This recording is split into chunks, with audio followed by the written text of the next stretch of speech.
Louvado seja nosso Senhor e Salvador Jesus Cristo. Para sempre seja louvado. Meus irmãos e irmãs que nos acompanham também pelos canais de comunicação, YouTube, do canal do Padre Hélio, nós vamos continuar a meditar, como estamos esses dias todos durante a Quaresma, a vida e a obra de São Francisco de Assis.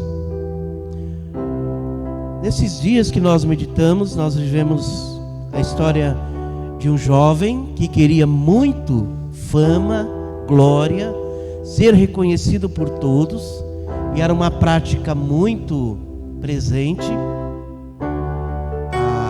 A guerra, onde os jovens iam montados nos cavalos, com as suas armaduras, defender a cidade. E Francisco era um homem assim, né? Defendia a sua cidade com amor. E depois Francisco caiu doente, foi preso, teve uma certa experiência com o nosso Deus, voltou para sua terra, começou a ficar confuso, e foi perguntando para Deus o que Deus queria dele. E depois foi percebendo alguns sinais, o amor à natureza, o amor aos leprosos, aos pobres, até aos assaltantes.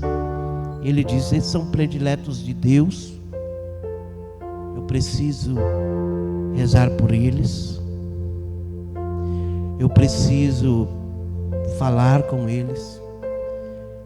Mas ele ainda não sabia. Ele não sabia o que Deus queria dele. E aí nós vamos entrar no texto de hoje, diante dessa nona meditação, diante de 3 anos de um caminho percorrido por Francisco, que já era considerado santo por muitos, loucos por outros. O caminho percorrido tinha durado 3 anos e tinha sido bonito e libertador. Também tinha sido sumamente doloroso, muito mais do que parecia. O Senhor conduziu passo a passo e preparava-o esmeradamente para o alto destino a que estava predestinado. O irmão esperava alguma coisa, mas não sabia o que. Pressentia rumos inesperados. Estava tranquilo, mas vivia à espreita, vivia atento. Um dia o irmão foi até o mosteiro beneditino, disse aos monges que a ermida já estava restaurada e que seria conveniente fazer uma celebração eucarística para instaurar de novo o culto divino. Combinaram que no dia seguinte um sacerdote iria até o local. Em 24 de fevereiro, festa de São Matias. Que dia é hoje? A noite tinha sido muito fria. O irmão passou muitas horas com o Senhor para espantar o frio. Levantou-se cedo. Ao clarear do dia, talvez mais importante de sua vida, preparou o necessário para a missa com suma devoção e esmero. Convocou os camponeses dos arredores e ficaram todos esperando o sacerdote.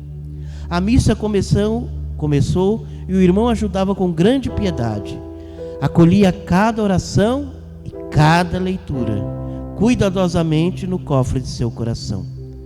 Chegou a hora do evangelho e todos ficaram em pé. Dizia: vão, olha o que dizia o evangelho daquela época: vão e preguem por todo o mundo. Não levem nenhum dinheiro no bolso. Também não levem sacola de provisões, uma camisa basta. Não precisam de sapatos nem de bastão. Vivam do trabalho das próprias mãos. Quando chegarem a algum povoado, perguntem por alguma família honrada e peçam hospedagem. Sempre que entrarem em alguma casa, digam: a paz esteja nesta casa. Sejam simples como as pombas e espertos como as serpentes. Se não os aceitarem em algum lugar, procurem outro, sem protestar. Há muitos lobos por aí. No meio deles, vocês são cordeirinhos recém-nascidos. Pode ser que os arrastem aos tribunais. O Pai lhes porá na boca os argumentos de defesa, os argumentos certos. Não tenham medo, eu vou ficar com vocês até o fim do mundo. Quando Francisco ouviu este evangelho, e ele esperava Deus falar com ele, para entender qual de fato era a sua missão, que durante 3 anos ele sempre procurou fazer a vontade de Deus, cuidando dos leprosos, reconstruindo igrejas ermidas, deixando sua família e a sociedade para seguir totalmente a Deus. Francisco ainda esperava uma resposta definitiva. Quando ele terminou de ouvir esse evangelho naquela missa, parece que um relâmpago saiu diante de seus olhos. O irmão parecia funcionar em alta voltagem. Ficou impressionadíssimo, teve a sensação de que o sangue tinha parado em suas veias.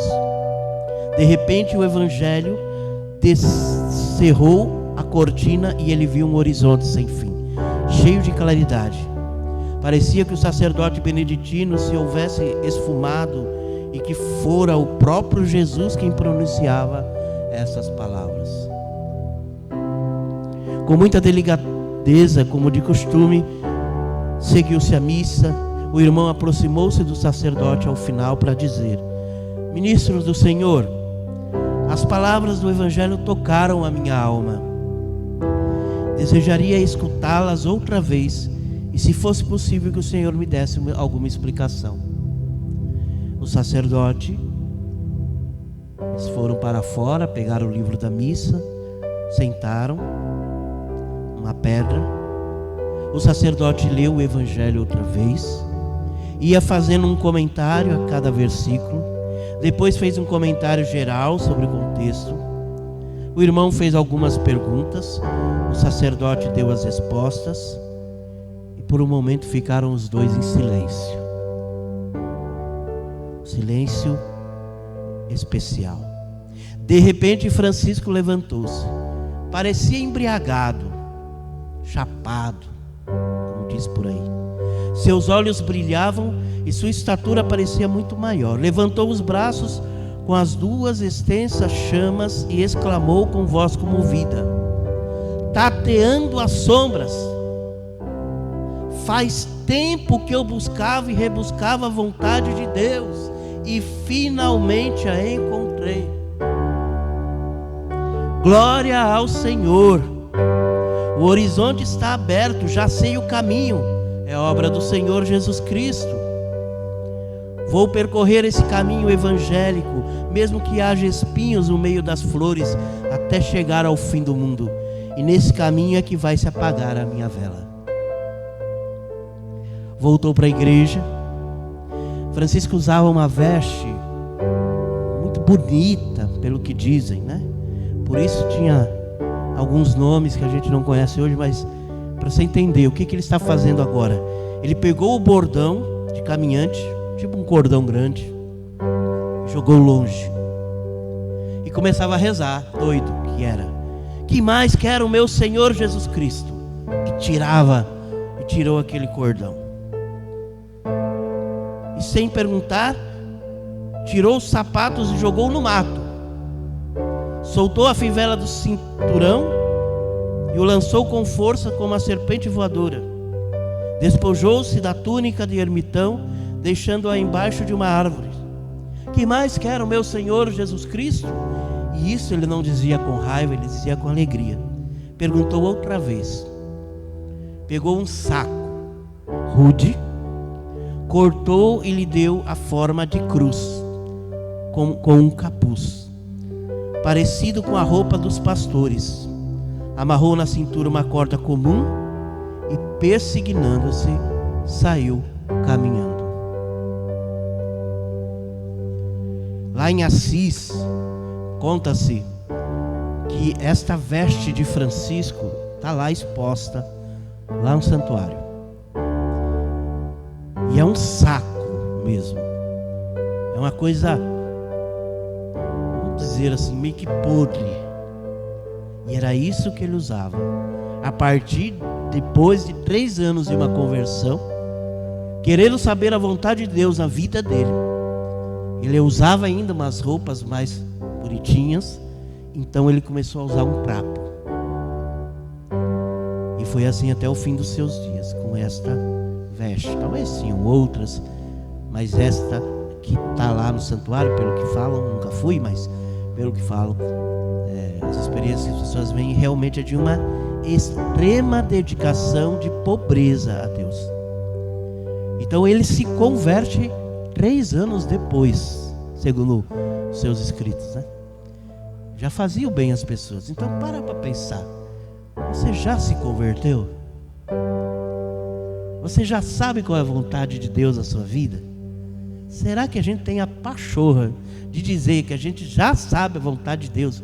Enquanto Francisco, um santo, um homem de Deus, demorou 3 anos, mas ele foi fazendo as coisas que agradavam a Deus, sem saber o que ele devia ainda fazer totalmente. Então nós devemos fazer a mesma coisa para a nossa conversão. Sempre procurar fazer aquilo que vai agradar a Deus. E vai chegar um dia que Deus vai indicar. Talvez numa missa, numa pregação, talvez na rua, talvez num livro que você lê, talvez numa música cristã que você ouve. Deus dizendo, é isso aqui, ó. Esse foi o chamado dele, o de Francisco. Qual será o meu? Qual será o seu?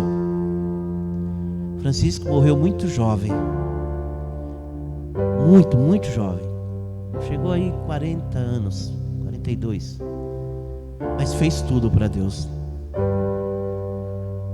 Então viveu bem a sua vida, viveu bem o Evangelho. Esses 3 anos de caminho que ele fez de conversão, até entender o que realmente Deus queria dele.